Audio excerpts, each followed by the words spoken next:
The Timeline is a Blue Wire podcast.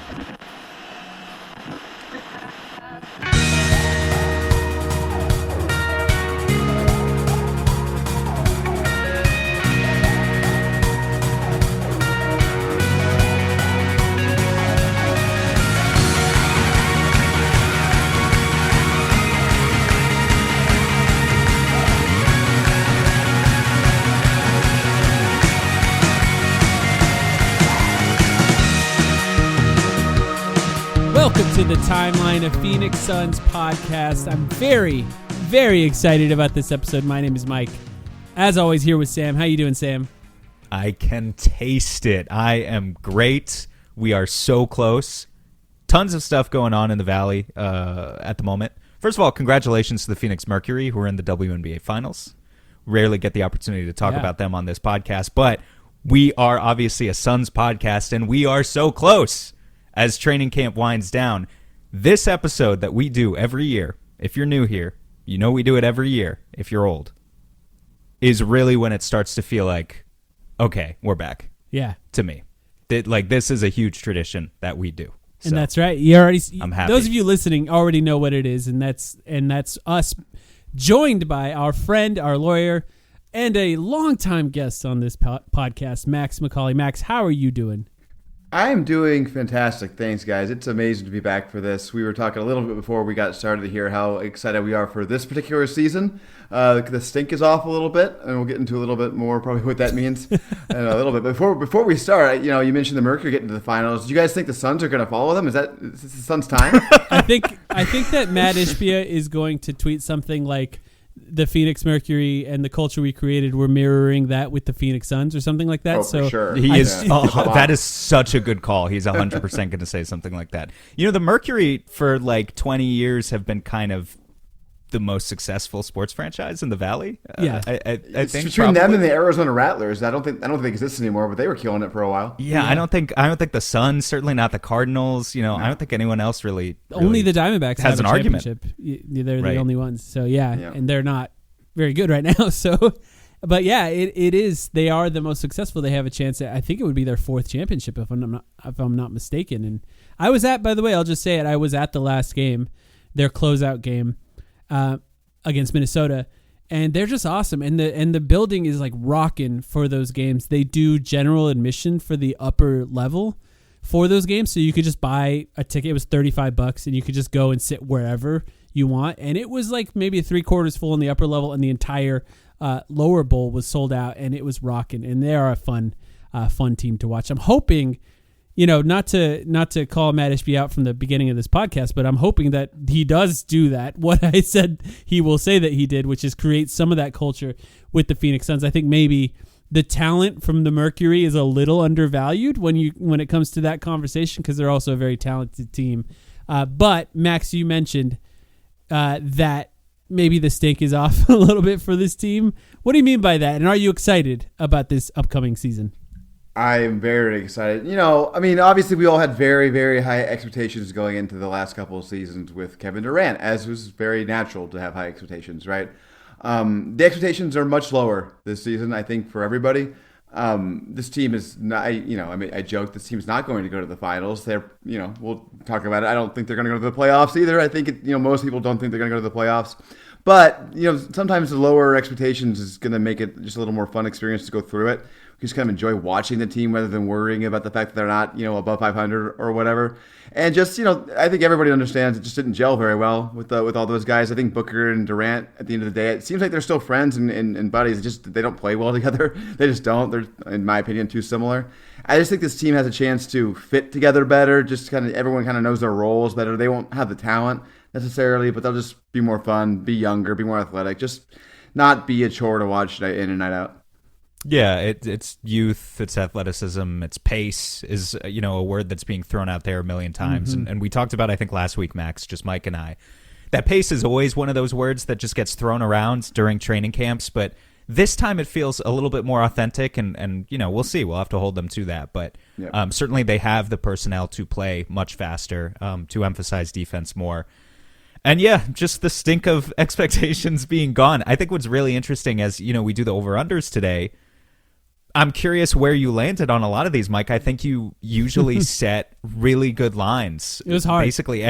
Basically every year, I'm like, damn, he ends up, because we recap at the end of the season. I'm always like, damn, you're setting really good lines. This year feels like all over the place. Yes, it was hard. I would make the case that this was. I think this is our 7th year doing this, and I think this year was the hardest one to come up with numbers. And I'll explain them as I go through them, because I think the context of the numbers I pick, it's only fair to give you guys the context of that, because for me, I've been thinking about these for 2 days, and for you guys, you're just going to hear them all for the first time on this podcast. So I'll try to explain some of those.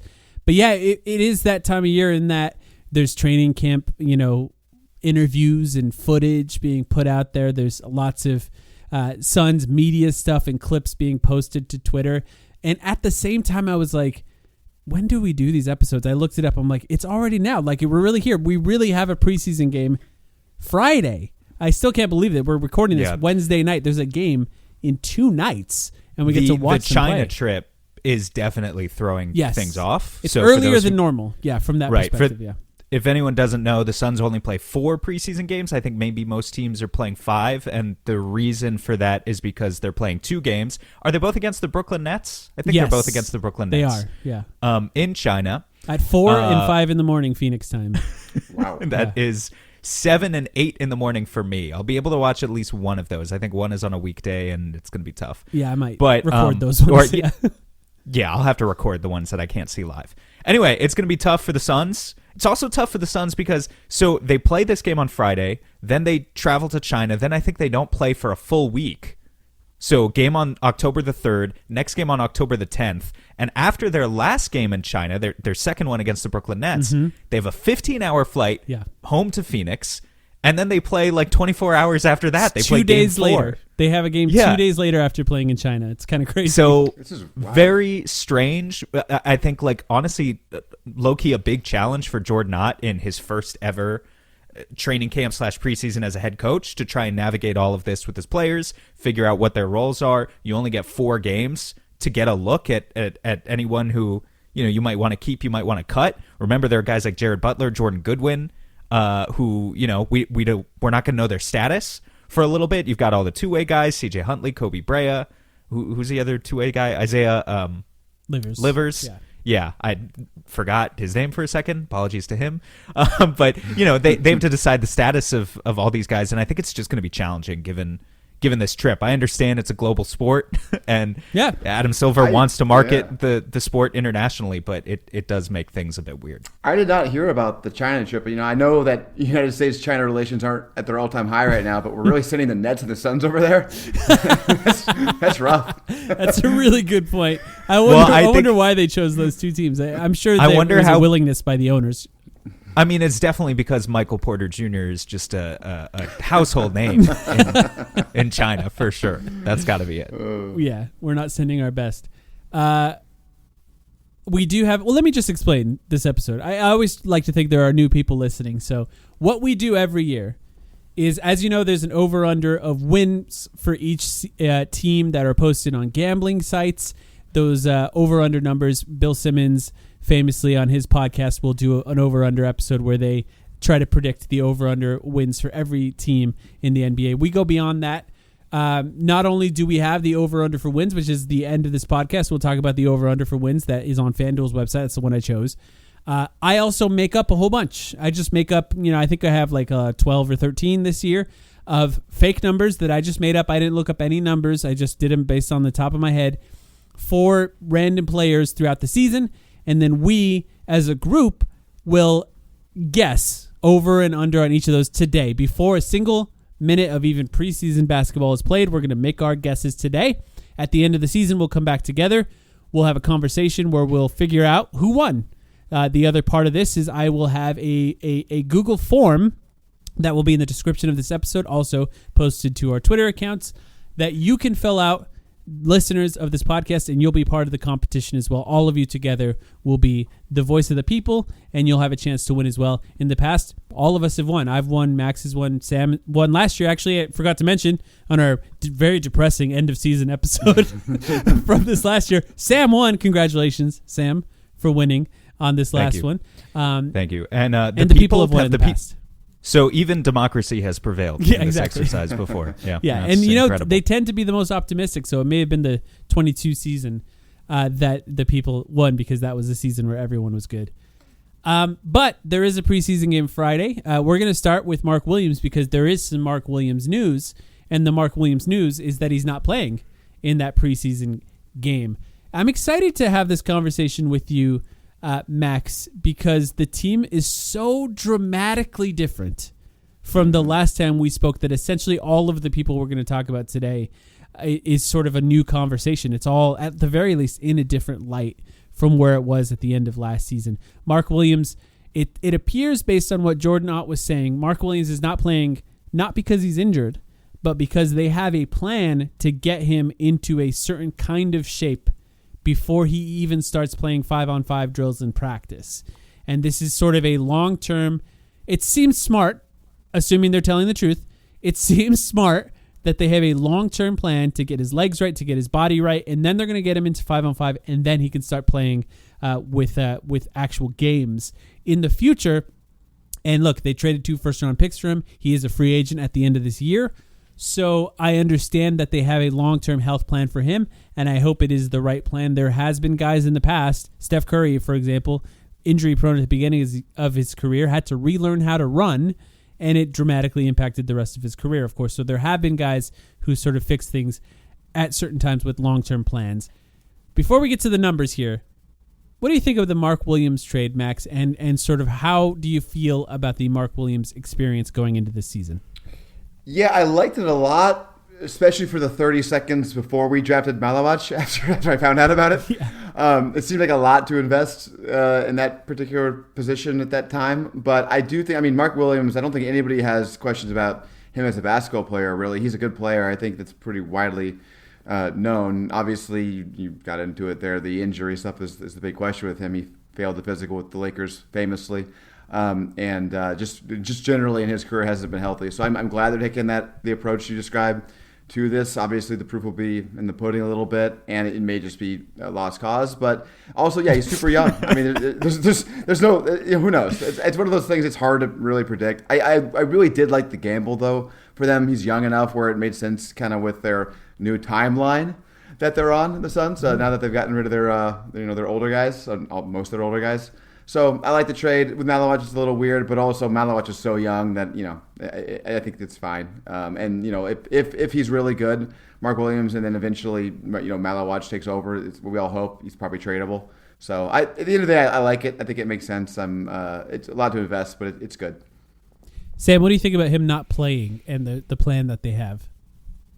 Yeah. Well, I appreciated the fact that you brought up, if they're telling the truth. I think they probably are, but also there might be a little bit of spin to the idea that he's entirely not injured, right? There might be some soreness or something they've sensed out of his body. Otherwise, it just feels a little strange to entirely hold him out of literally the first preseason game.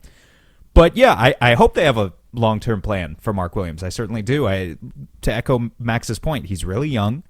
He's 6 months older than Oso Ighodaro.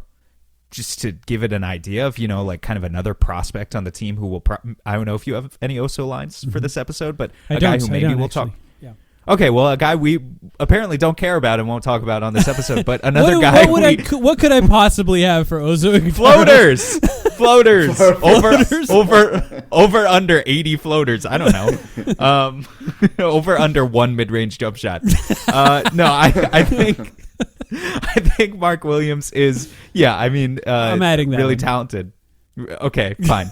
Really talented, and I certainly hope they have a plan for him. I just have to know, is the line health related or is it something else?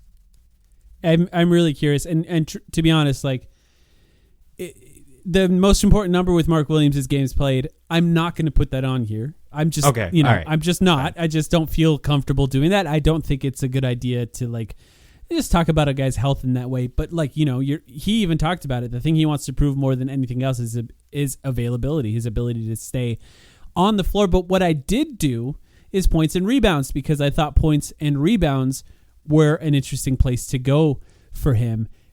especially considering the situation that the Suns are in, where they don't really have any sort of starting point guard. They do have Devin Booker. Devin Booker sometimes can get the ball to centers. It's hard to judge Devin Booker's ability to get the ball to a center for them to score based on last season, because they didn't have a center who could score last season. They do have one now. Last year, he averaged 15.3 points and 10.2 rebounds. I set the over-under for him at 15 points and 10 rebounds. Can he average more than that this coming year with the Phoenix Suns, or do you think it's more likely that he'll average less than either one of those? Max, you're our guest. I'll put you on the spot first here.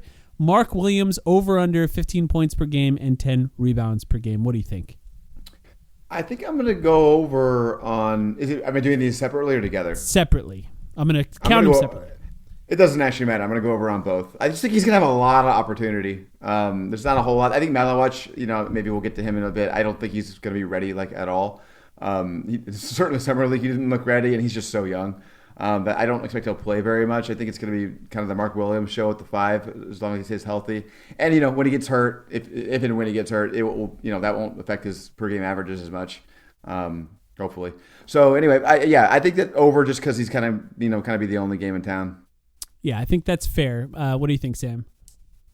Well, maybe his role in Charlotte will end up being a little bit different from his role in Phoenix, but I would just point out 3 years in the league, his scoring has gone up every year. His point per game scoring has gone up. It went from 9 to 12 to 15, but also his per minute scoring even went up every year in Charlotte. Went up from 17 to 17 and a half to 21 last year per 36 minutes, that is. So I believe in Mark Williams' ability to put the ball in the basket. Just like generally speaking, he's a tremendous offensive rebounder and kind of hustle player. Really good from the free throw line, and also just gets there like a good amount for a big. I think I agree with Max. I'm feeling over on 15 points and over on 10 rebounds. As long as he can play like 25 to 30 minutes, if for some reason Jordan Ott is going to come out and really be like, okay, we want you playing 70 games this year, and in order to do that, we're going to play you like 22 minutes a game. If that's the plan, then it's going to be hard for him to do this. Yep. But I'm just going to believe they're going to treat him like a normal starting big. He can maybe hit 30 minutes a night on a lot of nights, and then I see no reason why not, because he's really their main garbage guy on offense. He's going to be cleaning up. Look, I don't know what lines you got for Jalen Green. Yeah. Remember when Josh Okogie was asked about what it's like playing with Kevin Durant, and he was like, damn, there's no more offensive rebounds. This is like the opposite of that with Jalen Green. So, but if you're Mark Williams, there's going to be a lot of offensive rebounds. Yeah. And I feel good about his numbers. That was very convincing. I'm going to go under for points, but over for rebounds. I am concerned about the amount of minutes he's going to play. I think that's the main thing. And to be frank, if he is healthy, he could easily average a career high in minutes per game, because throughout his career, he's never played more than 26 minutes a game, basically. He's never played 27 minutes a game. So if he plays 30 minutes a game because he's healthy at a certain point to get his body right, he's going to hit these overs, which, by the way, would make him one of the best rebounders in the NBA, which he is, but just by the numbers, that would make him one of the best rebounders in the NBA. I want to go under specifically because I do think he's going to be playing a lot of time with Jalen Green at the point guard, and I don't know how they're going to get him the ball. Maybe it really will be Colin Gillespie, who we're going to talk about next, just getting him assists over and over again, and that's the way that will happen. But I'm going to go under for now, but I would not be surprised if you went under or over on the points. But I am going to go over on rebounds, and I'm going to go over on rebounds because I think, based on what I've seen with the Cavs and just how I believe the Suns are going to play, I think there's a chance that he's going to be in the dunker spot quite a bit too, which I think will just lead to offensive rebounds from that position as well. If you add an extra half offensive rebound per game, for example, that'll get him to the over pretty easily. So under for points, over for rebounds for me. I'm curious what the people will go with on that one. You're going to run out of coffee at some point, so you might as well order some now. Take out your phone, go to your computer, go to alchemyroaster.com. That's alchemyroaster.com, and buy some coffee now. Alchemy Roast is a Metro Phoenix-based coffee roaster that focuses on the transformational process of coffee from seed to cup. They're about more than just coffee.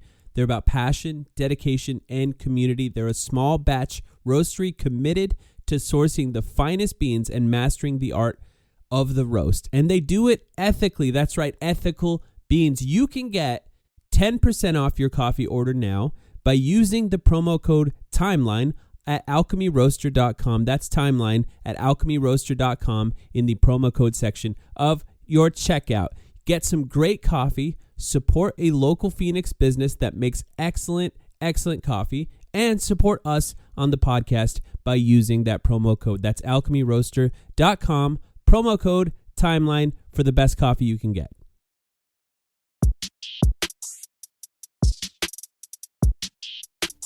Colin Gillespie.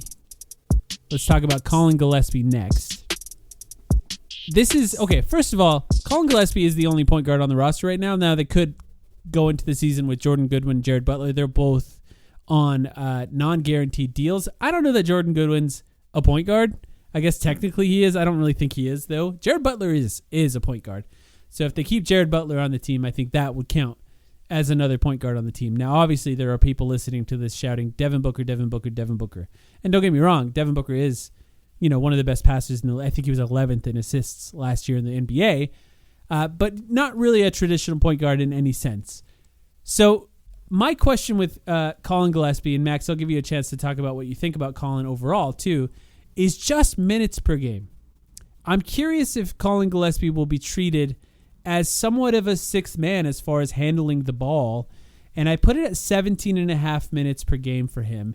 And the question is essentially, do you think Colin Gillespie will have a large role essentially off the bench on this team in this coming season? I'll let you go first again, Max, because I'm curious what you think about Colin Gillespie. Yeah, that's a really hard question, honestly, because he's shown some flashes, but I'm still not really entirely sure that he's good. I think he's kind of, he's good enough to be a backup point guard on a team that sucks at the end of the year when no one's really trying that hard.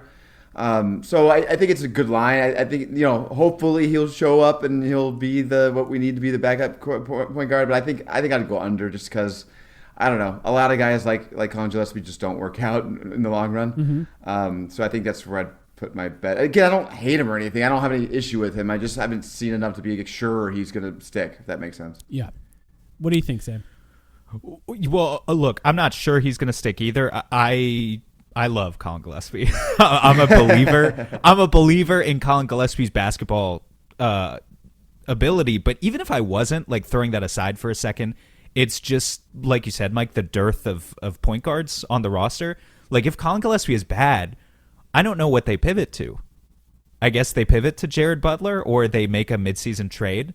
But it's they kind of, by not pursuing Chris Paul or Russell Westbrook or Campaign even, or, some of these veteran point guards that we were talking about on the free agent market, they put themselves in a corner where I believe in Colin Gillespie personally, but also he kind of has to play for this team and he has to be good for them. And that's why that would be my argument for taking the over here, because I just don't know what the alternative is. Yes, we know Devin Booker is going to handle the ball a lot. Yes, we know Jalen Green is sometimes going to be a de facto point guard, maybe running second unit lineups. That's just not enough ball handling. There needs to be someone else in there. Yeah, and I think that guy's probably guy not on the roster, right? That would be the alternative. Yeah. I mean, for sure. If they make a trade mid-season, and then I guess you're talking about kind of the usual suspects, right? Let's move Royce O'Neal or Grayson Allen and see if we can get more of a pure point. I would be curious, actually, Max, if you think outside of more ball handling, are there any other obvious kind of what this team needs is talent, right? But what else would you target in a trade that happens in February for this team? What type of players do you, or not literal players, but what type of roles do you think they could look for? Probably this is, and every team wants something like this. It's kind of like a big four who can shoot a little bit, right? Somebody can stretch the floor, 5 out kind of guy. And also, not to step on, I'm sure we have Malawach lines, but I just don't expect Malawach to be all that ready. So somebody who can kind of spell Mark Williams a little bit and also maybe even shoot would be ideal. But, Yeah, I think ball handling to me is the biggest thing. Obviously, we don't really have a point guard besides the guy we're talking about right now, even on the roster. So you don't see Nick Richards hitting 200 threes this season. Oh, God, is what you're saying. I think there's two positions this team doesn't need. It's shooting guard and center. And they can kind of make trades for other positions. I think if you think about the forwards as sort of a group of forwards that are small and power forwards, yeah, they kind of need more size at the forward position, but a good forward at any size would be beneficial to this team in any way. And then an upgrade at point guard is sort of necessary overall, but is almost impossible to think of as a starter because of the size of Jalen Green and Devin Booker as a combined group, because it'd be really difficult to run back what they did with Tyus Jones, Bradley Beal, Devin Booker, and then whoever, Ryan Dunn or Royce O'Neal as the power forward, which is just way too small. But yeah, I will say, just to give my answer on Colin Gillespie, I didn't know what I was going to put. I think I'm going to put over as well. I don't feel confident in that one at all. I do really like Colin Gillespie. I think the main thing for me is Jalen Green, Devin Booker missed some time. Colin Gillespie's going to start. Most likely. I think I don't really see any other option right now. I will say,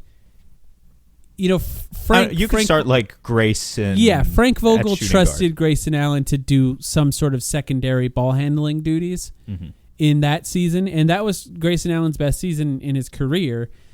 Grayson Allen apparently plays badly under Coach Mike Budenholzer all the way back to Milwaukee, but also here in Phoenix. Those are down years for him on his career, and they're hyping him up. They got him to a slimmed down weight. They asked him to get into, I don't know if you saw this, Max, they described it as Devin Booker shape, and so they wanted his conditioning to be at a very, very high level, probably to help pick guys up higher, but also just to play at a faster pace, and they expect him to be skinnier and just, more Devin Booker. The opposite thing happened like a couple of years ago. They bulked him up, and he's like, "Oh, he's gonna be guarding bigger players." And then he sucked for that was last year. He came in like literally 30 pounds heavier. Yeah, and I don't think anyone's given us a number though. I haven't seen a number posted for Grayson anywhere. They're saying he's skinnier. Yeah, he maybe looks a bit skinnier. I don't know if it's like a drastic difference. He looks lower. He just looks lower body fat. I don't think he looks skinnier necessarily, but he just looks more like tight in his muscles than anything else, which is like Devin Booker. Like Devin Booker's not big, but he's also never come into the season with any extra fat.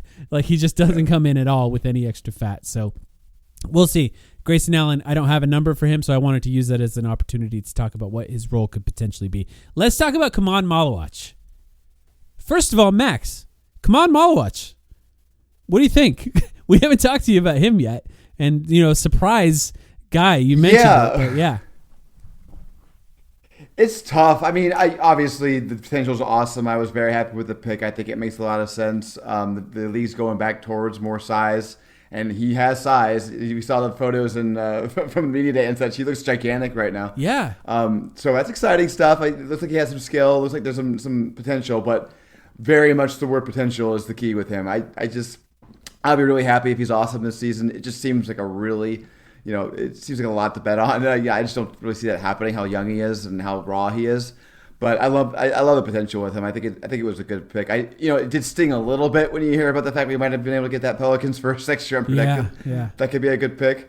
But listen, I get it. They targeted the guy the whole way. I think it kind of was seen widely as a coup when they got him, not just by Suns fans. So definitely excited. We'll see. I'm gonna take a patient view with him, but yeah, good pick. I was gonna say, what is? Sorry, go ahead, Sam. What is awesome? You're saying you're not sure he's going to look awesome, but like, what does a version of awesome for Kaman Malawach look like this year, Max? Is it just basically not embarrassing himself on the court? If he can play 10 or 12 minutes a night off the bench and contribute and not be horrible, basically not unplayable. It would make me happy for this season. Yeah, that's plays into what I wanted to talk about with him with the numbers here. But I was going to ask you, Max. Does a skinny Zion affect your opinion on that Pelicans pick at all? I'm gonna need to see at least a couple of weeks of that actually happening on the court before I'm gonna put much stock in it. He looks like legit like 40 pounds lighter. It's kind of crazy. He does look way different. And listen, I freaking love Zion. I hope it works out. And and that'd be very funny if they were a 2 seed or something, and that pick was not that great. So it's with him. It's like a weird conversation where it's like, is it like Samson and his hair, like taking away the bulk on Zion? Does that actually make him better? Because that's part of what made him so good, sure, is that bulk, but it would probably make him less likely to be injured either way. And that, I think, is the most important thing with Zion. So we'll see. So 2 things with Malawach. First thing I want to talk about, his 3-point percentage. He's going to shoot threes. He's going to shoot threes. He shot him in Summer League. He shot him in Summer League. He's shooting him in all the videos the Suns are posting. He's talking about how he's going to shoot threes. He didn't shoot them in college. So, this is sort of an experiment with him. And look, I would guess that at least 4 of the last times we've done this, we've talked about a center shooting threes on these over-under episodes. So it is what it is. But first thing, I looked up Joel Embiid, the first full season Joel Embiid played. Not the first season he played, because the first full season he played was 4 years into his career, because he missed 2 seasons. Then he played 30 games. And then he played a full season where he played more than 60 games. His 3-point percentage in that first season was 30.8. So just under 31%. So that's what I put it at. That's what I put the line at for Kaman Malawach. Basically, will he shoot 31% or better? 30.8 is the overall over-under for his 3-point percentage. I'm going to start with you, Sam, since I keep making Max go first here. So, Max, you have an extra chance to think about it a little bit. So, 31, basically the over-under for Malawach threes. I want to go over so bad because I just want to speak this into existence. We have so much stock in Malawach, and no one's expecting the world from him in his rookie season. But I'm talking about what Embiid shot. That's why the perspective of Embiid shooting that is important, right? Because he was still allowed to shoot it. He shot 4 a game. So the way that he shot in Summer League, and his form looks fine. It looks fine. But I just can't, in good conscience, take the over on this. I think he's probably, I don't know, he's going to shoot 28, 29, maybe. That would be great. And if he took a couple of those a game, I'd be totally fine with it. I would just live with it. Let me ask you then. Yeah, okay, because I won't make Max answer this one, but you can if you want to, Max. What number would it have to be for him to have to stop shooting them for you? That's a good question. Yeah. Sam, what do you think? I think if it goes below 25, and you're taking more than 1 a game, it's really bad. Yeah, if he's shooting 26, I'd let him take 1 a game, and I know that's bad, but I would still let him do it. I think this is the whole thing with him, right? Because it's what are you investing in? You have to invest in the long-term future with him, and so I don't know. What do you think, Max? Yeah, this is a weird one because I in some ways, it might be better if it's slightly under this than if it's slightly over this. I feel if it's over this, it probably means he's not shooting very many of them. He's just shooting these wide open ones. He just made a couple of them, and he just can't really shoot them, but he made a couple. Whereas I want him to shoot a lot. I don't care if he shoots poorly. I don't think the Suns are going to be good this year. I want him to be good in 3 years, right? So I'm gonna go slightly over, maybe kind of a counterintuitive way, just because I don't think he's going to end up shooting as many as I hope. I'm with you. I'm going to go over as well. I don't feel super confident in it. And this is, I think, a great encapsulation of why I felt that this was such a hard season to come up with over-unders for. Because it's I don't know, what do you do for Malawach? His role and what they expect him to be in the NBA is not what they expect him to be in college. And if he is what he was in college, then I don't know how worthy of a 10th overall pick he was. So they kind of need him to be more than he was in college. So you're sort of coming up with these numbers whole cloth without any evidence of what he could be, because it's not that player anymore. But you mentioned his playability, and I think this is the other thing I had is games played for him. I wanted to do a games played for him, how many games is he going to play, because he is going to be one of the youngest players in the NBA. And the Suns have 4 centers on the roster right now. They have Mark Williams, Oso Ighodaro, Nick Richards, and they have Kaman Malawach. And I think they're going to be trying to win. Now, trying to win is a relative term, right? We're not saying that they're going to be out there expecting to win 55 games this year, but they're also not going to play games solely with the purpose of development because they don't own their draft pick. So there's really no benefit to losing games. So every individual game's the lever that Jordan Ott pulls most likely will be leaning toward trying to win each individual game rather than long-term development. Although we don't really know. So I said 60 games played. Essentially, do you think he's going to get a role right away, no matter what, in the NBA, even though he's an 18, 19-year-old this coming season? And Sam, I'll start with you again. What do you think? What did Alex Len play as a rookie? It's a great question. I'm reaching back. Health impacts this, obviously, too, but we're just assuming he's healthy. Alex Len, a 5th overall pick for the Suns, who ended up being a rookie on a season where they were expected to be bad. Maybe parallels to this season. They were expected to win 19 games with Dragic and Bledsoe, and then they won 48.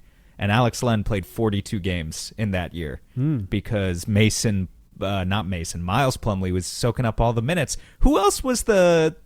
Let's see if we can remember. Was it Amundsen? No, Amundsen wasn't on the team anymore. Yeah. There must have been another backup center on that team, and I can't remember who it would have been. Remember. Yeah, that's a good question. Would they play... Did they play some Channing Frye at center? Oh, yes. Would they maybe doing that? He was still there. Yeah. Another guy, because both Frye and Amundsen were on the earlier teams when they were good. Yeah, so that team still had Channing Frye and Markieff Morris. So I think probably what was happening there is they would start Plumlee and then maybe Frye or Markieff would do a bit of small ball, something like that. Yeah. And then Alex Len would play, just not in every game. But fuck it. I'm going to go over 60 for Malowacz because he's going to be way better than Alex Len and just pop more instantly, I'm hoping. It's funny because I feel like they have more riding on him being good than they had on Alex Len, and Alex Len was the 5th overall pick. But that draft was awful. That was like a really bad draft. So it's just a different scenario. I appreciate that over. What do you think, Max? Unfortunately, pretty easy under for me. I think that he will probably not play very much to start. That's what I feel too. You know, to your point, they don't have a need to tank, but when they're clearly, if and when they are clearly out of it towards the end, I think they're not going to be tanking necessarily, but in March and April, like why not just play Malowacz more and maybe starting even earlier than that. I'm going to go under as well, and there's a chance that I'll be mad about it. I will be patient with him playing at first. Like I would understand if the first 10 games or so he maybe only checks in a few times, which counts, by the way, towards his overall number here. Mm-hmm. But if we're talking, January and they're 10 games, 15 games under 500 and he's not playing, I'm going to be freaking out at that point. Just play the man. Well, the other thing, too, is if they're really, really bad and they're getting blown out all the time, he might play in fourth quarter. That's true, too, which is a possibility. Or maybe they're so good that he's the victory cigar. No, I'm kidding. You never Guys, know. I can't get over how bad. I'm looking at this 2013 NBA draft now. The top 10. Read them out. I don't remember it. Anthony Bennett, Victor Oladipo. Yeah. The top 10 of this draft is so bad. It's Anthony Bennett, Victor Oladipo, Otto Porter Jr., Cody Zeller, Alex Len. That's the top 5. That's awful. 6 through 10 is Nerlens Noel, Ben McLemore, KCP, Trey Burke. And then finally at 10, you get like a real hit in CJ McCollum. But still no All-Star appearance. Not a single All-Star in the top 10. Not until and Giannis. best guy. Is it go to Giannis or is it going to be before that? Giannis at number 15 and then Rudy at 27 are like far and away the two best guys in this draft. But that's... Yikes. I mean... Just fire every working NBA scout at that point because, Jesus, like you look at results like that and it just makes you want to throw the entire scouting process away. Giannis was kind of a miracle, too. I mean, just look at nobody would have ever expected him to be as good as he is now. Let's talk about Ryan Dunn. Speaking of draft, second year for Ryan Dunn. Yeah. Late first round picks hitting and becoming superstars. Yeah. Cross your fingers. Ryan Dunn's rookie season, we talked about it a little bit in our last episode with you, Max. We talked about his rookie season and our expectations for him going forward. Look, it's not the most fun conversation to have about him, but his three-point shot is the most important thing for him. And his ability to improve that three-point shot. It looks good. Like, it's really hard to put together why it doesn't go in much when you watch him shoot. Like, it's different than Josh Okogie. Josh Okogie, it's not a completely broken shot, Josh Okogie, but you can watch him and go, yeah, I understand why that's not going a lot. Ryan Dunn looks like a shooter when he takes 3-point shots. And the other weird thing about Ryan Dunn, can't make free throws. So putting all that together, I still said he would improve. He shot like 31% last year. Will he shoot over or under 33% this coming season? What do you think, Max? I'm going to go over, betting on the fact that he just got so much better from college. So the trajectory is there. I'm a little concerned about the free throw thing because, as you guys I'm sure know, the free throw percentage tends to be more predictive than 3-point percentage for 3-point percentage going forward. Yeah. I think just because of the amount of the shots generally. However, because of the improvement, I mean, I thought he was going to be a complete and utter disaster offensively, like unable to shoot whatsoever his rookie year. So the fact that he was better than that, I'm pretty hopeful for him. I'm going to go over. Yeah, we described him on the podcast after talking to draft people as the best defensive prospect and the worst offensive prospect in the draft. So some sort of combination of those two things. I will say, just for full context, he shot 39 free throws last year. And let's see, 264 3-point attempts. That's wild. Yeah. So dramatically more 3-point attempts and barely shot any free throws. He played 74 games. He shot a free throw in every other game, essentially. But what do you think, Sam? I mean, just to that free throw point, didn't really develop much confidence in his off the dribble game, and so that's a huge thing that we need to see just a little bit more out of Ryan this year too. And he did kind of develop this skill as a pick and roll finisher, but I felt like when he was doing that, oftentimes it was like floaters over the top or not stuff that would get him to the free throw line. I really want to believe in Ryan Dunn's 3-point shot again, just for the future of this team. I'm going to take the over. I don't know, just optimism, I guess. I'm trying to think of what my argument is. Maybe he'll take more corner threes this year, which tend to be a little bit easier. I just think we probably won't want him to, but he probably will play a lot of power forward. And there are a decent amount of like wing or slot shooters on this team who I feel like can fill the lane in those spots when they share the floor with Ryan Dunn, and then he can just like naturally fill the corners, and just the majority of his threes will be taken for the corners, and maybe that'll make his percentage pop a little bit more. But honestly, it's kind of me just coping. I just hope he shoots like 30, 34, 35. I'm going to go over too because I want to be optimistic. This is not a rational one, I think. Yeah, I don't know. Maybe it is. Maybe it is rational to think he can improve 2 percentage points. It's not like a massive improvement. He did shoot a ton of threes last year. And he's, everyone's saying he's the guy that was in the gym the most over the course of the offseason. I want him to shoot better than that, so I will choose the over on that. But this is a good opportunity to ask the question that I asked Sam last week. How confident are you in, or who do you think the starters will be, Max? I guess is the question. Oof. That's not an easy question. Yeah. Jalen Green and Booker. Brooks, probably Dunn, and then Mark Williams. Yeah, and how confident? I could tell based on your tone. How confident are you in that? Not very. It sounds like, huh? Not super confident, but the thing that makes me more confident is I don't know who the hell else they'd start. It would have Royce is my only guess. Like Royce O'Neal, because he's like a veteran. It would have to be Royce, which is undersized, or if Nigel Hayes Davis just comes out doing something crazy in preseason, just like out of nowhere. Yeah, because he has maybe he could be a power forward size. Yeah, he's listed 6'8". Yeah, I mean, even then, I feel like he's not really a power forward, but he could. He can't jump. Like he could fill the role. I'm looking forward to when the Suns don't have 100 shooting guards in their team.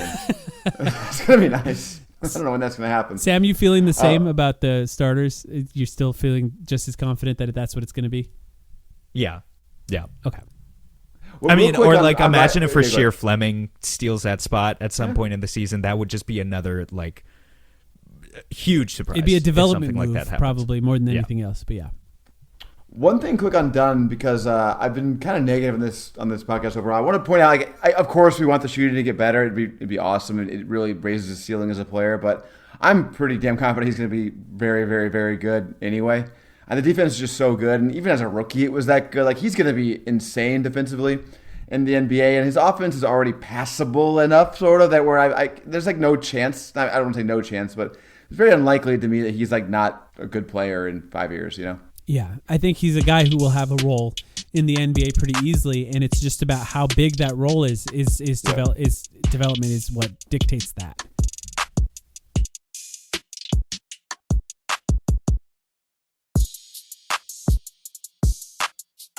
All right, we got here. Oso Ighodaro over under 1 mid-range jump shot. Sam, you said it. I had to add it somewhere. Wait, what did he do last year? Did he have one? I don't Probably know. I not. guess we should check.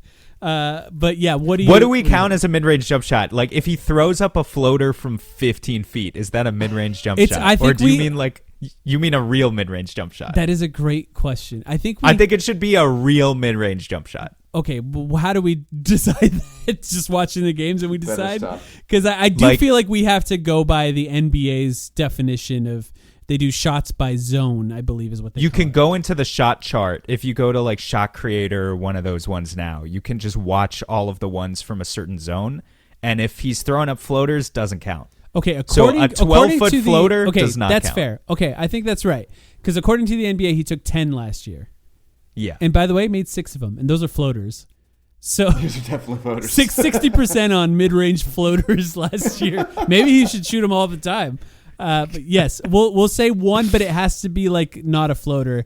And it has to be a real set shot or jump shot or something. Like it just had, yeah. I know where this is leading. A shooting motion. I know where this is leading. This is leading to me having to watch every single shot that Oso Ighodaro took before we record our podcast next year to figure out if any of them qualified. But hopefully people that are listening to this podcast will notify us if Oso Ighodaro ever takes 1 mid-range jump shot and actually recognizes it.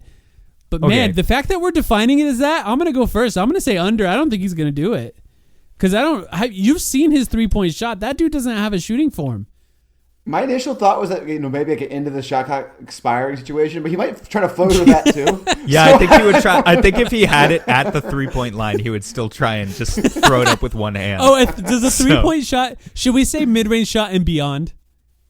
Like, does a 3-point shot count? What if he because now they changed the rules so that it doesn't penalize your shooting percentages if you just throw up heaves. If it's like a heave, we won't count it too. So like a 75-foot heave, I could see Oso making a 3/4 court heave, but not like a 16-foot mid-range shot all season. Okay, so we'll say okay.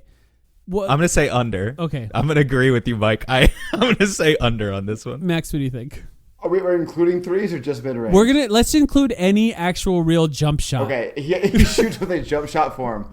I'm gonna go over. I love it. I think 1 3. I think that's if we're including threes. I think there is a chance that shot clock's expiring. He catches it in the corner, and he just has to launch, or maybe even not in the corner. Maybe a step into the mid-range area. I appreciate Max going against the grain and disagreeing with us. At least this sets up a good moment for us, Mike, if we're playbacking one of these games at some point during the season and Oso actually does it, and we can be like, oh, he did it, so that'll be fun. Last year, Kai in the Discord, shout out Kai, a Patreon member, kept track of our over-unders throughout the year. Did you know this, Sam? No, I actually didn't. So every once in a while, he would send me like an update on where the standings were for the over-unders throughout the season. So I have confidence that somebody will remember this Oso Ighodaro one throughout the season. Maybe it'll be Kai. Here's one before we get to the Jalen Green, Devin Booker ones. That's how you know we're wrapping up a little bit soon. But here's one that is not an over-under. This is just choose one of these two players. Who will play more games, Rasheer Fleming or Kobe Brea? Just who will play more games? That's such a good question. And here's why I asked this question. Because Kobe Brea is on a 2-way. So if you start there, you're just like, well, it should be Rasheer Fleming. But Kobe Brea is also much older and has a lot more experience playing against higher level competition. Fleming not in the best conference in the NBA, played in the Atlantic Conference. And Kobe Brea played on a really good team and played a lot of minutes on a really good team. The other part of this, and I think maybe the more obvious part, Brea has one obvious bankable NBA skill that appears to be something that will translate in the NBA. Recently, Jordan Ott talked about it. The shooting is real. That's how he described it. He says it will translate. Jordan Ott knows more than us. He's right there up looking at it in person. He believes in it. He believes it'll translate. Other side of that, Fleming is the only tall forward on this team. Mm-hmm. Yep. He's the only tall forward on the team. Last year we had one as well. His name besides Bol Bol, I won't count Bol Bol, but last year was Kevin Durant. And the defense, when Kevin Durant was on the floor compared to when he was off, had a dramatic difference, because having tall players matters a lot in the NBA today, just like it did 20 years ago, but not quite like it did 10 years ago in a weird way. So choose one of these. I don't even know who I'm going to pick here. Choose one of these two players. Sam, I'll start with you. What do you think? I really don't know. You kind of convinced me both ways. I'm tempted to go with Fleming just because of the depth chart situation. But it's such a good point that you make about Kobe has that skill, that one bankable skill that's just going to keep him in the NBA for a couple seasons at least. You know, guys at that level who are being drafted that low, like they're always going to have to prove it, and they're always going to have a chip on their shoulder. Rasheer, I think, has a lot of talent, but wasn't. I don't know if he was elite at anything at the college level, and so that just inherently is a little bit more concerning about his ability to find space on an NBA floor and get comfortable. I would still probably lean towards Rasheer, but I really like Kobe for his ability to shoot and just sort of his natural intelligence with which he plays offense. Yeah. Yeah, I'll echo that. This is just a great question because it's just the ultimate. All right, well, we need this guy in a vacuum. We absolutely need Fleming. The other guy's probably better and ready, more ready to contribute. Yeah. So where do you go? I'm going to go with the more ready guy. I just think that, you know, at the end of the day, the guy's got to be able to play on an NBA court to play. Oversimplifying things, but it's the case. And, you know, and Fleming might be. I mean, I don't really know. None of us know. Maybe he's going to be awesome and jump out. That'd be really good for the Suns if he were. But I'm sure after watching the summer league and seeing some of him in college, Kobe's good. Yeah, he's probably the best shooter on the team now. So I do expect, especially if there's an injury to one of our army of shooting guards or whatever, or a trade. Yeah, there's some opportunities for him to get in the rotation more. So I'm going to go with him. But a Grayson or Royce trade would pretty clearly open things up. If they make a 2-for-1, right? If they find a way to make a 2-for-1, Kobe is probably a shoe-in for the roster if he's good. Right, there's a chance that he just doesn't really have it because he needs to guard. That's the most important thing for him. I'm going to pick Kobe as well, but I will say this about Fleming. He was interviewed yesterday at training camp, and they talked to him for the requisite 10 minutes or whatever they do with these players after they practice. And like a big part of what Jordan Ott talked about with Fleming is making sure that he feels like he belongs, making sure that he understands that he is an NBA player, because Jordan Ott believes that he is based on what he's seen from him, which is, a confidence thing. Of course, when Fleming was asked about that, it actually got a little awkward, if I'm being honest, because I just don't feel like he was prepared to answer that question. He's just like, yeah, I believe it. I just want to prove it to them that I belong. And it was just a little, awkward in how it went. But they asked him, what does he hang his hat on? What does he think will get him onto the floor playing in the NBA? And what he said was his ability to guard, to play defense. And, that just stood out to me in a way because Fleming is good at a lot of things. He became really good at shooting threes last year. Like, really good. Yep. He shot 39% in college, and he shot a lot of corner threes, I think, which is, that translates pretty well into the NBA. But he can also screen and roll. Like, he has the ability of being a screener, which means that he has a multifaceted version of himself that could potentially score in the NBA. He can finish at the rim, he can screen, he can roll, he can shoot threes. Way more advanced than, say, like Ryan Dunn was coming in last year, where you were just hoping that he could do anything. Like Rasheer, or even Oso at scoring. Yeah, right, exactly. Rasheer, he can screen and roll. He can run out and transition, and he can fill the lane and fill the corners and shoot threes. So that's a lot as a baseline. Sometimes to work with. When you hear these guys talking, you understand that it's the coaching staff speaking through them. Right, they're saying the right things in order to let the coaches know that they understand what their role is going to be. And I think this is probably an example of that. He believes that this is what it's going to get him on the court because that's what he was told. But I do think that if there's some version of his defense that translates right away, which, is really hard for rookies, then maybe he'll play more than I expect. But I do think the fact that Grayson Allen and Royce O'Neal are essentially forwards on this team, and even Nigel Hayes-Davis, who's 30 years old, and in some ways all three of those guys are veterans, the fact that they're above Fleming in the rotation makes it hurt. Don't get me wrong, a lot of shooting guards above Kobe Brea, but there will be time for him to play, and I just think there's a chance that Kobe Brea is pretty good. And, if that's true and they see it pretty quickly, then I think he'll get on the court, but I think it could be either one of these guys as well.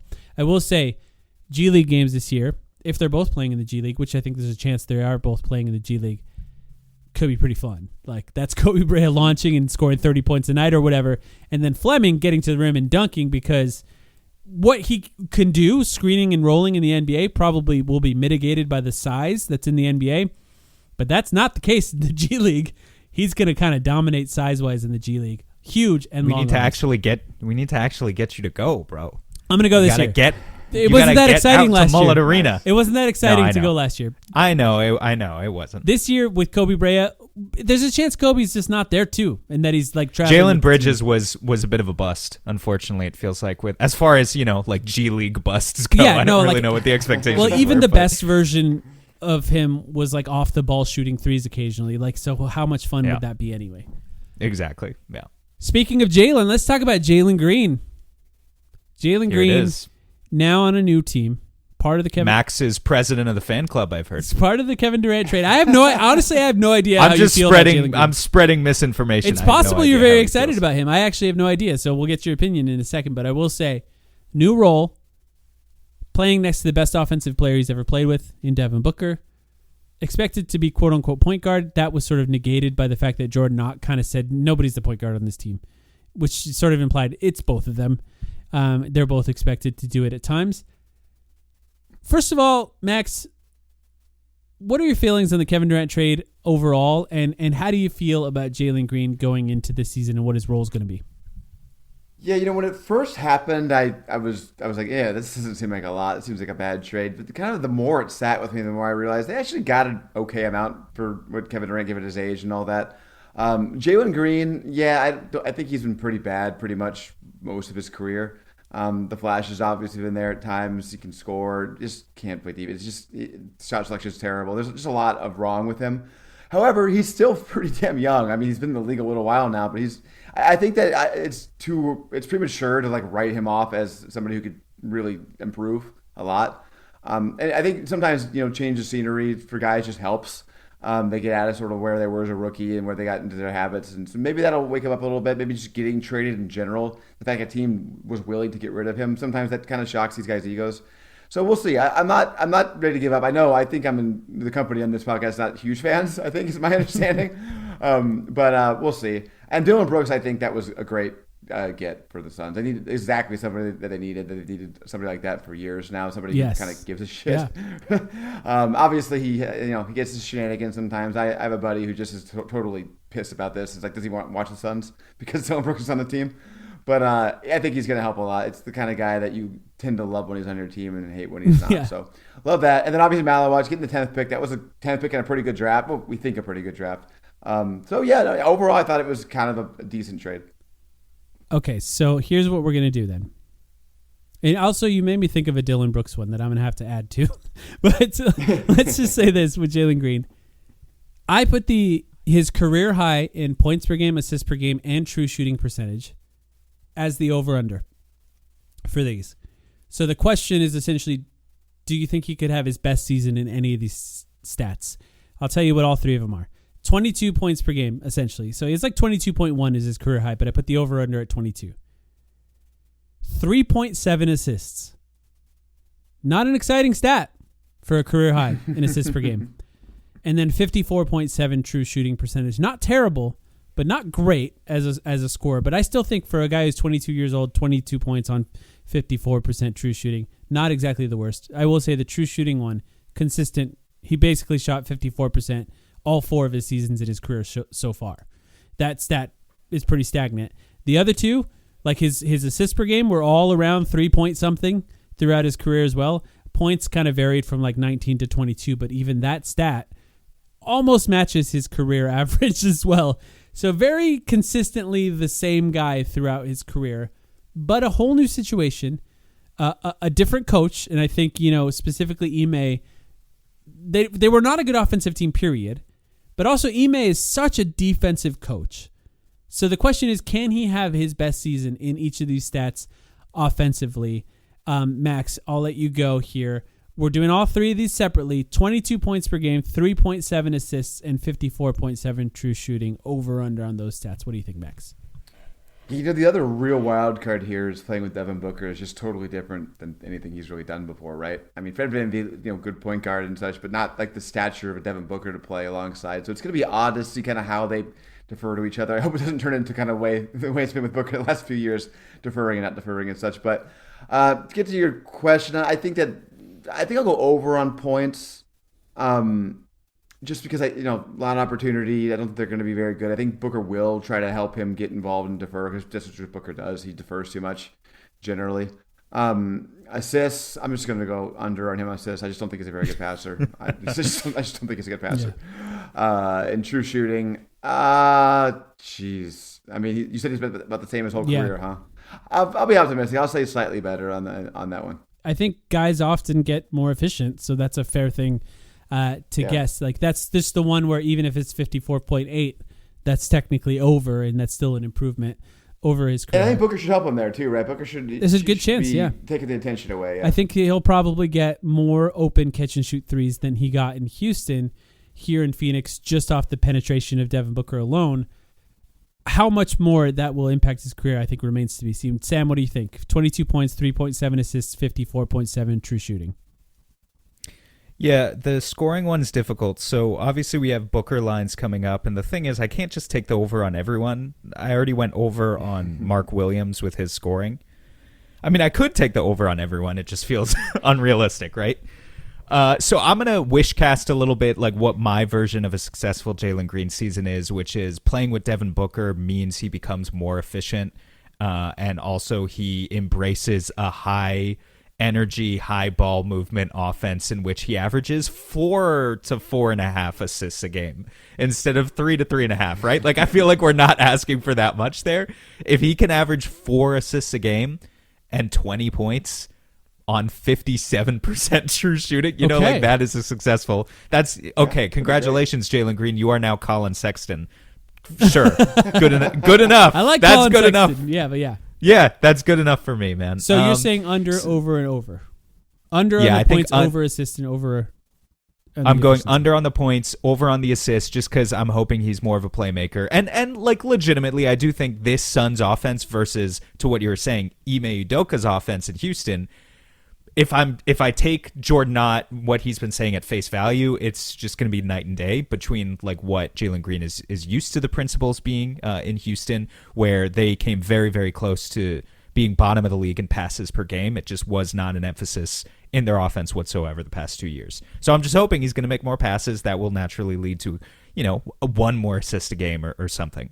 And then, I just think playing off Booker, like we see it every single year, the stats reflect that Booker, when he passes to guys, specifically the threes. We've talked about how Booker's forte is not necessarily lobs to bigs, but rather all of the wings and the forwards and the other guards who play around him. They always seem to shoot 5, 6, 7% better on their threes because of the gravity that Booker carries and the opportunities that he creates for them. So, hoping that happens for Jalen Green as well, and as a result, his true shooting ticks up.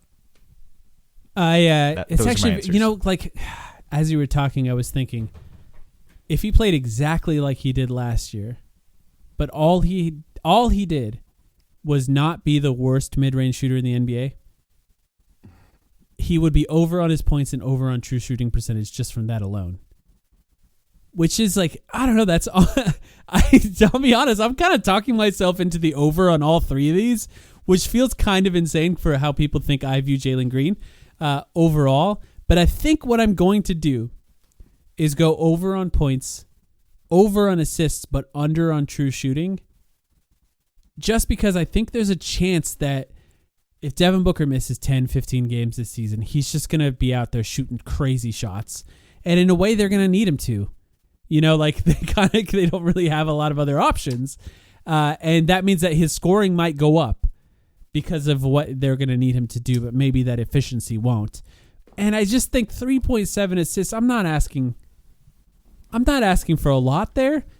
The one thing I will say that Sam and I talked about last week that I find interesting, which I have no idea if this is going to impact him in any positive or negative way, is he's never played with a lob-catching big. That was a good point you made. I forgot about again. Şengün and Steven Adams and Jock Landale, high flying centers. Yeah, and Mark Williams is like, he's got like the catch radius. When we had a Charlotte reporter on, I forget his name. I'm sorry about that. The thing he talked about the most was his catch radius is insane. He can just go up and catch anything. So Maybe that impacts his assists a little bit in a positive way. I have no idea if that's a pass he's good at. I know he said he's working on his floaters. Maybe that's part of it, is finding a way to get lobs out of those same actions. But I'm going to go over points, over assists, under on his efficiency. And look, I really hope he's good. Like, I'm not confident in that being the case, as very many people know. And I don't even think he's going to be terrible. I just don't think he's going to be a great player like what this team needs to make the playoffs. But I do think if he's legitimately good, if he's good on offense and he gives high effort on defense, the Suns can actually be kind of good next year. Like, I think that could actually be a team where maybe they're competing for a play-in spot, and that's not something that's out of the question. That's something that happens throughout the year. So I really, really hope he's good in this coming year. I do think a new team, new situation has an impact on these guys in ways that sometimes we don't expect, hopefully in a positive way. You got me excited to watch this Mark Williams catch radius thing, because Booker and Jalen Green are going to test that for sure. Yes. Booker throws some air at lobs sometimes, man. He does. Yeah, he's I'm a little curious what you guys think if I throw this question at you, or this scenario real quick, because Max was talking about like Booker's tendency to defer to other players. Yeah. I totally understand that when it's Kevin Durant, you know. I really hope he's not deferring to Jalen Green, to tell you guys the truth. Seriously. Yeah. But to that point, what do you think is more likely, that we have a Devin Booker, and I'm not saying either of these things will happen, just which is more likely to happen, but like Devin Booker goes full on 06 Kobe, or like his version of an MVP season where he is the heliocentric offense who is averaging close to 30 points per game in a way, you know, maybe even 30 points per game that he's never done before. And then Jalen Green's kind of hanging back doing his thing that he's always done in Houston, like low 20s. Yeah. Or that Devin Booker is kind of the same level scorer that he's always been, and Jalen Green actually, you know, is neck and neck with him. And you develop a backcourt where it's two guys who are kind of at 25, 26. You think that's less likely? Well, I don't know. It'd be awesome if he was able to get up to that amount, but we're about to do Devin Booker's numbers in just a second. So let's save that question for when I say those points per game and assists per game numbers for Devin Booker.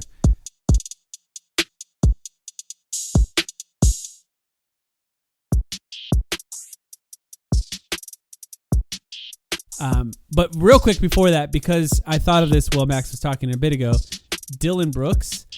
I didn't have a Dillon Brooks one on here. And as you were talking, I was like, I should really put a Dillon Brooks one on here. And here's what I thought of. Total number of technical fouls. Yeah, it's a good one. So do you know what he did last year? I just looked it up. As we were sort of talking here, I looked it up. The last 3 seasons, in all 3 seasons, he was second in the NBA in total technical fouls, 18, 17, and 16 in the last 3 seasons. And in all 3 seasons, Draymond was probably first. No, that is a great... Luka Doncic, I believe, was... Fat boy! Okay, and then, all right. And wow. then this... Actually, he had 19, I'm sorry, in 2025, so a lot. And number 1 was Anthony Edwards in 2025. So 2025 was Anthony Edwards, 2024 was Luka Doncic, and then 2023 was Draymond Green. So the question is, well, I think we could be pretty confident. So I don't know. It's actually kind of a weird thing where I'm going to say 17. We're going to put the number at 17 because in 2 of the seasons he had more than 17. So we're going to put it there. And this is just for fun. There's no analysis here, right? I'm just excited to have somebody that cares, as Max said, somebody who gives a shit on a night-to-night basis. I also think that he is very understanding of his leadership role on this team in a way. And I don't necessarily think that negates him getting technical fouls. No. I actually think that being a menace is kind of what these guys need to learn. Like, I want Ryan Dunn to be more like that, even if that results in more technical fouls for Ryan Dunn. I want other guys to do that. So it is what it is. I'll go first. I'm going to go over on this one because why not? When do you get suspended? I think it might be at like 18 or 19. Yeah, there's a number at which they 16. suspend you. So yeah.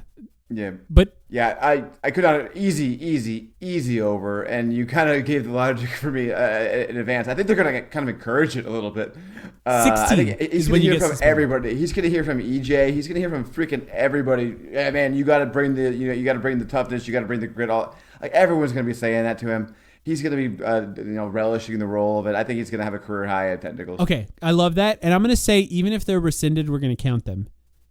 Because maybe he won't get suspended because 2 of them are rescinded or something, But yes, what do you think, Sam? They only do that for teams that are chasing playoff spots, so we better be good if that's the case. I'll go over. I'll join you guys for that. All right. Why not? He's already embraced the villain role in all of his engagements with the media, so yeah, he knows why he's here. Yeah. Devin Booker points per game and assists per game. Same with Jalen Green. I decided 35 points. God, I will hope. I decided to choose his career high for both. His career high in points per game was 27.8. His career high in assists per game was last season, 7.1. He is definitively the best player on this team, definitively the most important player on this team, and definitively the leader of this team on the court and off the court, but in ways that he never has been before. Because Kevin Durant was on the team, and before that, Chris Paul was on the team, and then before that, he was just really young. He's 24, 23 when Chris Paul got to the team, so it's hard to expect him to be what he's expected to be in this coming season when Chris Paul was on the team. But he'd also, for example, assists per game. It helps to have good players around you, right? To get a lot of assists. I say that understanding that his career high was last season, which is kind of hard to believe when you think about it. So in some ways, he actually has the ability to make more out of less than, more than a lot of shooting guards, particularly in the NBA, more than guys like Zach LaVine, especially, he just is more than that, even more than Anthony Edwards. But can he get his career high in both of these this season? This is one that we tend to go over on every year, and we've been wrong about it in years past. In some ways, I've set the number too high. That was part of the problem. But Max, what do you think? So I don't remember if it was last time in this podcast. It might have been last time in this podcast. And I also on Twitter, I've said that I think that it was pretty clear to me, at least, that if the Suns wanted to maximize their long-term chances at winning a title, they should have traded Devin Booker. Right? It just made sense for the timing, and they would have gotten an absolute haul for him. But I also said that it makes total sense to me if people didn't want to do that, and if fans were like, no, I want to watch Devin Booker. Devin Booker, he's our guy, and this is the time for him to just be the guy, right? And that's what I'm most excited about for this season. I want Devin Booker just to be the freaking guy, man. I hope he comes out and just launches it in every single game. I hope he tries to score 35 a game, as Sam was jokingly referring to earlier. I hope that's his goal, honestly. That'd be awesome. All that said, I don't expect it because he just doesn't do that. Yeah. Unfortunately, I wish he would. I just don't think he's going to do it. I think he's probably going to be around what he's always in, somewhere in the 26s probably, maybe low 27s. I'm going to go under on points, unfortunately. I will go over on assists because even though you think he'll find a way even with these guys to get 7.5 assists. I think so because I think it's these guys. They're still going to score whatever 110 points a game, whatever they're going to score, right?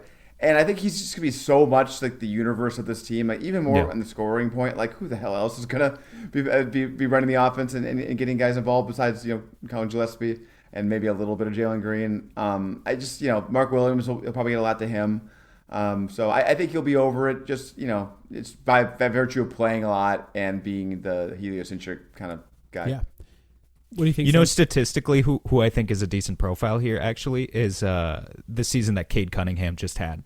To Max's point, that Pistons team, I mean, they got a lot better, but I think we can be honest in saying that not the most skilled offensively outside of Cade, but being surrounded by guys like Jaden Ivey only played half the season and Asar Thompson and Jalen Duren or whatever. Cade found a way to get 9 assists a game on that team, being a heliocentric guard. I think the big thing that Book is going to have to watch out for, that all of us have to consider in these predictions, is the blitz is going to be there and it's going to be coming strong all season long. Now, it's not something that Book isn't used to at this point, of course. It's just going to be even more relentless now that KD isn't there to help bring his own gravity. I'm tempted to go under on scoring because what you said the career high is 27.5? 27.8. Or 27.8. Yeah, I mean, he could have a great scoring season. 27.5 to me is still a great scoring season for Devin Booker if he's getting blitzed all the time. And it's just hard. It's hard for him, I think, to get up to 28, 29.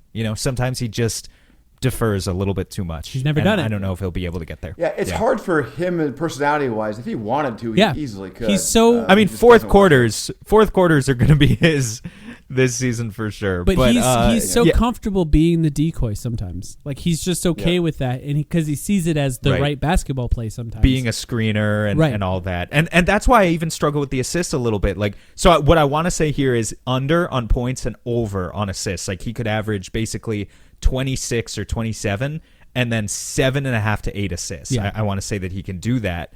But even there, I wonder if he's like getting blitzed and then basically he's getting the hockey assist, which he was second in the NBA. It's going to be up to someone else. So he is right now that someone else could be Oso Ighodaro on a short roll, or it could be Jalen Green, on the wing in the slot. I don't know who it's going to be, but Royce is. I do wonder. Yeah, or Royce, but I do wonder if he can actually, like I was saying, like for him to have the Cade-like season where he's getting up to 8-9 assists a game. They need to be really serious about what they're saying about pace, and a lot of these assists, I think, need to be coming in transition. They totally have the personnel to be able to do that, more so than they did with Bradley Beal and Kevin Durant, but of course it takes a certain level of dedication to it. So we'll see. I'm going to lock in that answer, though. Under on points, over on assists. And that's what Max said as well, and I hate to be in the hand-holding club with you guys here, but I think I'm going to do the same thing. Like I just think the points is going to be harder to come by. I agree with you, Max, that there is a world where he just does it this year. And for him, it's about how he starts, right? If he has a first month and a half of the season where he's scoring a lot, I think you could lock in the over on that one because he always gets better as the season rolls along when it comes to scoring for whatever reason. But I also think there's just not enough playmaking, and he's going to have to do it. So the over on assists is just something that he's going to have to do. It's by necessity. I also think he is good at creating three-point shots. Jalen Green's a good catch-and-shoot three-point shooter. Grayson Allen's a good catch-and-shoot three-point shooter. Royce O'Neal is a good catch-and-shoot three-point shooter. Those three guys are still on the team. Nigel Hayes-Davis, there's a world where he's a good catch-and-shoot three-point shooter. We didn't have a lot of confidence in Kaman Malawach's three-point percentage this year, and he's not shooting any off the dribble, so they're all going to be catch-and-shoot. But, there is a world where he can get up to that number pretty easily because there still are shooters Dylan on Brooks, this team. good Dylan catch Brooks, and shoot, great catch shooter. Yep. There still are guys on this team that can do that. So maybe there is a way for him to get to that easier, even though this team is not full of a bunch of great scorers. At least there are scorers who do it off the catch. One last one. We've already kept it too long here, Max, but this is Suns wins. FanDuel, as of yesterday, when I pulled these numbers, had them at 32.5 wins. Oh, they moved them up. 11th. It's still 11th in the West. What do you think about that number, Max, and how are you feeling on that one? It's about right. You don't have the rest of the conference up. Yeah, if you want to look it up while Max talks there, you can try that. I'll see if I can. Yeah, it's about right, man. I mean, it's a brutal conference. It's really, really, really deep and really, really strong. And the Suns, we've talked about them the whole time. They don't have a whole lot that we're banking on. They're very reliably good. When you just look at the other teams around the league, it's just there's a lot out there. I'm going to go under, I think, slightly. I also think part of that's going to be, once they're kind of out of it, is my expectation they're going to go to Malawach. They're going to, although, the converse of that is like other teams will be tanking much harder than they'll be tanking. So at the end of the season, they might win some games that against teams that are trying. Because other teams own their own pick. Yeah. Man. Maybe I'll go over for that. I think I just talked myself out of my answer. I think I'm going to go slightly over 33, 34 wins. But most importantly, I just hope that Booker is awesome. That's really my only goal for this season. Is I just want to watch Devin Booker be awesome. Man, even post Fred VanVleet news, FanDuel still has Houston at 52.5. I'm telling you guys, very high. 44 and 38. Lock it in. Their defense is going to be good. It's going to be so good. I'm relishing our position of getting to have no expectations, which means we can just freely hate on other teams. And enemy number one for me this season is the Houston Rockets. So I'm just having fun with that. For the Suns, 32.5. Come on. I'm taking the over. Mark Williams is so important to this though, because if Mark Williams plays 30 games, guys, I'm not sure it could possibly or if he's happen. Just not good. Like an entire I think he'll be good more than half of a season. more than half of a season of your center rotation being Oso, Nick Richards, Malawach, it just can't happen. So Mark also, Williams needs to play. I mean, Booker's not exactly an Iron Man. If he misses a month, that's exactly right. Good game over. I think that's the biggest one, because what do they even do in those minutes? Know. Like, maybe it's a Jordan Ott question, right? More than anything else, can Jordan Ott pull more out of this team than the sum of its parts? And I don't know. He seems like they all. You get EuroLeague Nigel Hayes-Davis, and truthfully, yeah, and 6-man Colin Gillespie, and you'll be fine. And Grayson Allen shooting 10 threes or something, trying to be Derek White or whatever. And of course, really, it would have to be Jalen Green playing really, really well, the best he's ever played, in order for them to win anything in those games. But like last year, even when Devin Booker played and Kevin Durant didn't, they still sucked. Like, they were not good at all. So like, they have to find a way to win more. But I think they played no defense last year. They played with no urgency. They played with no pace. If these guys understand their roles and they understand what is needed from them in order to win, I think they can hit the over, and I'm going to hit the over too. I'm going to be there with you guys. I think 33 wins is not asking too much. I really think my expectation for this team, if Devin Booker has a relatively healthy season, is 34 or 35 wins. It's kind of where my mind is at before I even looked at that number. And that's not that's not a lot. I just don't think they're going to be. Last year they were really bad.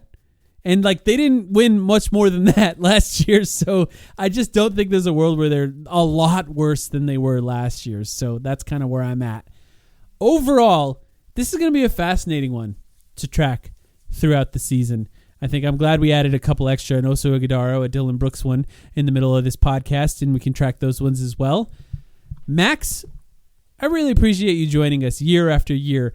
For those who don't know, Max used to have a podcast about the Phoenix Suns, and that podcast has been over for 3 or 4 seasons now, and Max still joins us every year. So thank you so much for joining us, Max. Yeah, absolutely. I love coming on. It's a really fun tradition. I'm looking forward to when we break this down at the end of the year, and we're all perfectly right about everything. I feel like we agreed a lot this time, so there's a chance that only a couple of these are going to be the difference. Yeah, there's less. I think there's less than I thought. Now I'm looking it over because I have it all in front of me, but yeah, there is some agreement across the board here. But there's enough, I think, that there will be some sort of definitive winner out of the 3 of us, but there's a chance that people take it all from us. For those who are interested, Sam and I also have a Patreon companion podcast to this one where we actually put actual money on the line. We bet money, and we bet money on non-Suns futures. So we do the same thing. We look at the futures for the NBA. We bet on over and under for teams, over and under for points. We bet on, season leaders for blocks or points and stuff like that. We each put $50 towards it at the beginning of the season, and at the end of the season, we come back, we review all those bets, and we see which one of us is better at gambling. I will say, both of us not very good at gambling so far. Futures are very hard to predict in the NBA, but we're going to give it a try again this year. This will be our 3rd year doing it. So join us on our Patreon, patreon.com/thetimeline, if you'd like to listen to that, and then you could join our Discord as well. Max, is there anything that you would like to tell the people about before we go? No, not really. Just listen to the timeline and be kind and be nice to each other. Be kind and be nice. I wanted to say something real quick. Sure. Mike, if you don't mind. Yeah. I just, I want to quote a role model of mine. His name's Matt Ishbia, saying, we talked about wins and losses here, but the truth is, at the end of the day, this season it's not going to be measured in wins and losses, guys. It's going to be fuck, I can't even say it. It's going to be measured in success. In success, that's right. Thanks everyone for listening.